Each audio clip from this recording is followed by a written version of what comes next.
शरीर में 80% बीमारियों का कारण है उदर रोग। उदर रोग मुख्य कारण है। मैं अक्सर कहता रहता हूँ, पेट साफ रोग साफ। यदि पेट साफ रहे तो कोई रोग नहीं होगा। यदि कोई रोग हो गया है तो सबसे पहले पेट की ओर, उदर की ओर ध्यान देना होगा कि हमारी आंतें साफ हो रही नहीं साफ हो रही। असमय खाना, जब इच्छा हो तब खाना, आपाधापी भरा जीवन, इससे उदर रोग हो रहे हैं। जहाँ देखा, जहाँ मन हुआ वहाँ पर खाने के लिए बैठ गए। पेट संबंधी व्याधियाँ इसका मूल कारण है। व्यायाम की कमी, नींद की कमी और मन चाहा जहाँ चाहा असमय बेमेल भोजन। कल शाम को उत्तर प्रदेश के एक बड़े लीडर से बात हो रही थी।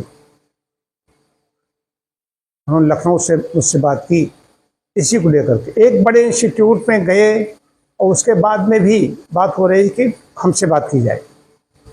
तो बड़े बड़े इंस्टीट्यूट इसलिए नहीं काम कर पा रहे हैं कि वहाँ पर डॉक्टर से बराबर संपर्क नहीं हो पा रहा। डॉक्टर बराबर भी साथ में रहे, संपर्क में रहे, लेकिन आहार विहार को ठीक जब तक नहीं करेंगे, लंबे समय तक ठीक नहीं करेंगे, तब तक उदर रोग से मुक्त नहीं मिल सकती।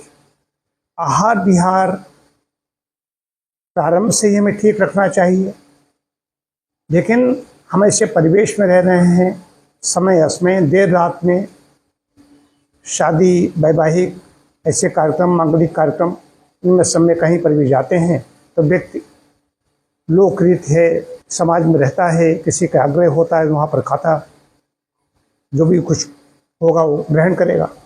और जो चीज़ें ऐसी बनाई जाती है उसमें स्वाद बहुत ज़्यादा होता है, स्वाद के वशीभूत होकर के भी खाते हैं, ज़्यादा खा जाते हैं। आंत क्यों असमर्थ हो गई, मलकिया क्यों नहीं ठीक हो रही है, गड़बड़ी कहाँ पर है? तो मैंने जो अब तक पाया अपने जो चिकित्सार्थियों से, मेरा स्वयं का जो निजी अनुभव है, जो अध्ययन किया है, उसके आधार पर ये कह सकता हूँ कि व्यायाम न करने से, अत्यधिक समय तक बैठे रहने से आंतों की गति स्लो हो जाती है। आंतों की गति स्लो हुई तो मलकिया सही समय पर नहीं संपन्न होती। मल सही समय पर निकलना चाहिए था, नहीं निकल पाता, मल रुक जाता है। आंत की निष्क्रियता, मल का रुकना, मल के रुकने से तमाम प्रकार की गैस बनने लगती है, गैसेस वगैरह ऊपर की ओर भागती हैं। वही नहीं होता, मल पहले कॉन्स्टिपेशन होता है, उसके बाद में आंत में सूजन पैदा हो जाती है। सूजन के बाद वहाँ पर सूजन इतनी ज़्यादा हो जाती है, कड़ेड़े पदार्थ लेते हैं, फिर कोई लग्जेटिव लेता है, चूर्ण लेता है, सिरप लेता है, उससे व्यक्ति को मल तो पतला होकर के लगता है साफ हो गया, साफ हो गया।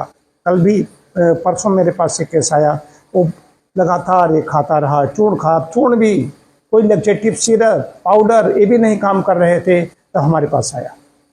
आंत बिल्कुल प्लास्टिक की पाइप बन गई, आंत मल को बाहर निकालने में असमर्थ हो गई, आंतों में जो गति होती रहती पेरिस्टाल्सिस से वो भी नहीं हो रही, क्या किया जाए? तो रोग के लिए चक्रव्यूह रचना होता है, कोई भी रोग हो। देखिए, उदर रोग मुख्य है, ऐसी कोई समस्या नहीं फिर उससे आए ना, तो इसको होने न दें। अगर हो गया है तो तत्काल अपने आहार में परिवर्तन करें, व्यायाम ठीक तरीके से करें।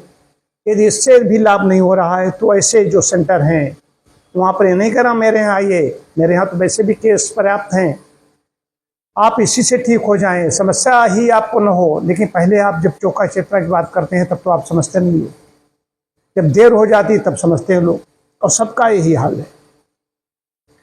तो आहार व्यायाम अपना नियमित करना है, नींद सही लेना है, और उसके बाद में तब भी फायदा नहीं हो रहा है तो ऐसे प्राथमिक चिकित्सालय हैं वहाँ पर जाएं, वहाँ डॉक्टर से संपर्क करें।